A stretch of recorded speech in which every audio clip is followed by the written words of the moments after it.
Buenas, mi nombre es Nelson Stuman, estudiante de la carrera de Psicología en la Universidad Peruana Unión. Ciencia y Biblia.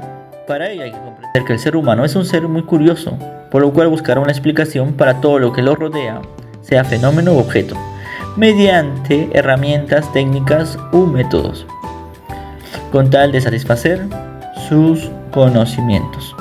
Es ahí donde aparece la ciencia. ¿Cómo lo define la RAE de la ciencia? Lo define como un conjunto de conocimientos que mediante la observación y el razonamiento estructurarán diversos datos y pondrán a prueba cada fenómeno con tal de cumplir o satisfacer sus conocimientos de ellos mismos. Ahí es donde aparece una diversidad de ciencias, donde cada fenómeno estará representada por una ciencia. Los cielos, los planetas, la Tierra, los planetas, por la astronomía. La parte de la Tierra, todo subsuelo, por la geología, y los mares, los ríos por la hidrosfera. Igualmente con la vida estará representada por la parte de la biología, y así se dividirán en diversas ciencias más. Entonces aparecen también diversos personajes que estudiarán estos fenómenos, como Galileo, que tratará de cuantificar las estrellas. Sin embargo, la Biblia en los capítulos de Génesis y Jeremías menciona una comparación entre la arena del mar y las estrellas. Lo mismo sucede con Cristóbal, un personaje que en su expedición descubre que la Tierra es redonda. Pero la Biblia, en Proverbios y en Job, menciona de que Dios dibujó un círculo en medio del vacío, o que por encima del mar, al horizonte, Dios hizo un círculo. Estos haciendo referencia a la redondez de la Tierra. Entonces, ¿de dónde proviene la ciencia? Lo respondemos con un versículo en Segunda de Crónicas, donde Salomón pide sabiduría y Dios le entregó. Esta sabiduría sería interpretada como ciencia. Entonces, ¿Dios creó todo? Pasemos a Génesis 1.1, donde dice: Dios creó los cielos y la tierra. Y esto lo interpretaríamos como que Dios nos dio, o sea, nos otorgó la base científica para que nosotros lo estudiemos, por medio de distintos métodos. Uno de ellos sería, por ejemplo, el método científico, un proceso de 6 pasos, que pondremos a prueba cada duda, y donde la vamos a definir si es una teoría, una ley o un principio. Sin embargo, entre ellos habrá una disputa que se centrará en la aparición del hombre, apareciendo 2 tipos de teorías: la creacionista y la del evolucionismo. La creacionista, donde un ente poderoso creó al ser humano, y la evolucionismo, que nosotros provenimos del mono y que durante ciertas etapas hemos ido evolucionando, hemos ido aprendiendo. Entonces, ¿cómo definiríamos la evolución? Bueno, se define la evolución como el cambio del mundo, el cambio de ciertas características del ser. Pero, ¿será esto cierto? Principalmente el evolucionismo se basa en la similitud de características de un ser actual con un ser pasado, ¿no? Y también en cómo nuestros desarrollos de diversas especies se asemejan un poco. Sin embargo, si nos pasamos a Colosenses 1 del 15 al 17, dice: Cristo es la imagen del Dios invisible, el primogénito de toda la creación. Por Él fueron creadas todas las cosas, las que están en los cielos y las que están en la tierra, visibles e invisibles, sean tronos, sean dominios, sean principados o autoridades.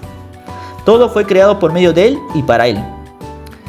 En Colosenses nos da un énfasis en que Dios es el ser supremo de todo y que Él fue quien creó todo.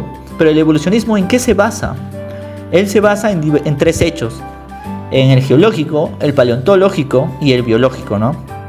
En el paleontológico se basará en la edad de los fósiles.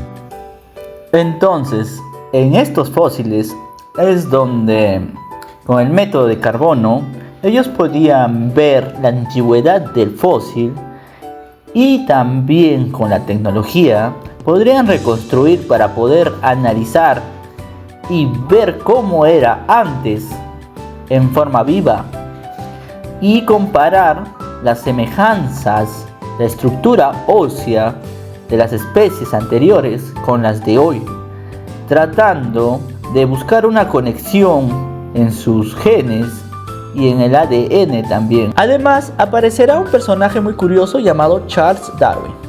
Este personaje, en su obra El origen de las especies, donde se va a centrar en la selección natural y en la adaptación, dará mayor fuerza al evolucionismo, donde también tocará el tema de que el ser humano proviene del simio. En su época, al dar estas teorías, él es tomado como burla, no es tomado en serio. Sin embargo, otro investigador tomará sus estudios y lo combinará con el suyo. En la selección natural, un fragmento dice: cuanto más diversificados estén los descendientes de cualquier especie en cuanto a estructura, constitución y hábitos, mayor ventaja tendrá en la lucha por la existencia. ¿Qué quiere decir, no? En su obra se centra principalmente en un conflicto constante con el entorno, donde aquellos que logren adecuarse o adaptarse o logren desarrollar dichas habilidades que le permitan sobrevivir, son aquellos que permanecerán en la Tierra. Sin embargo, aquellos que no lo logren desaparecerán. Esta teoría también va a tomar un poco de aceptación cuando distintas especies que provienen de distintos lados se van a asemejar un poco, pero van a tener características distintas.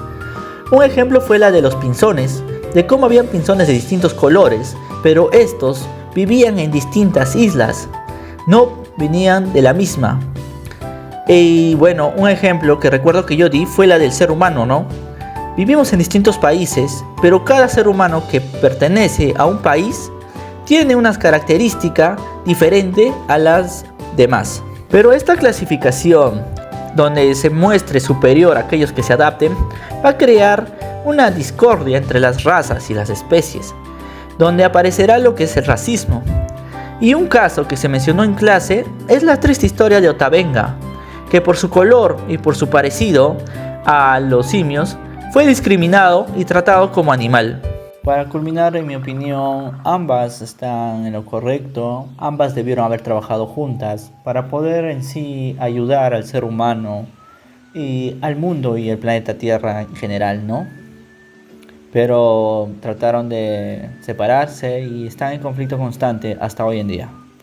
Sin más, hay algo más importante, que es la naturaleza y los animales, pero solo se centra en el ser humano, un ser muy destructivo, en la cual la religión trata de buscar la salvación del ser humano y la ciencia solamente le da armas y conocimientos para que siga destruyendo, y que debería concientizarse más este aspecto, la importancia de la naturaleza, la importancia de cada recurso y la importancia de cada especie que existe en este planeta. Como vemos, estamos pasando por una crisis que es la parte de la selva, y es muy triste que gran parte de la Amazonía se esté secando y se esté quemando. Con todo esto culmino. Muchas gracias.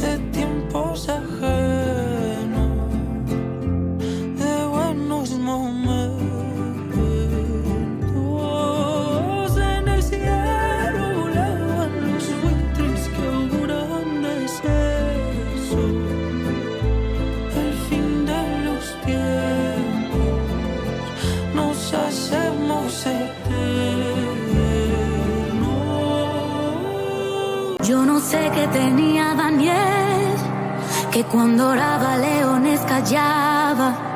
Yo no sé qué tenía Elías, que profetizaba y fuego caía. Yo no sé qué tenía Moisés, que al bajar del monte él resplandecía. Yo no sé qué tenía Samuel, que la voz del Padre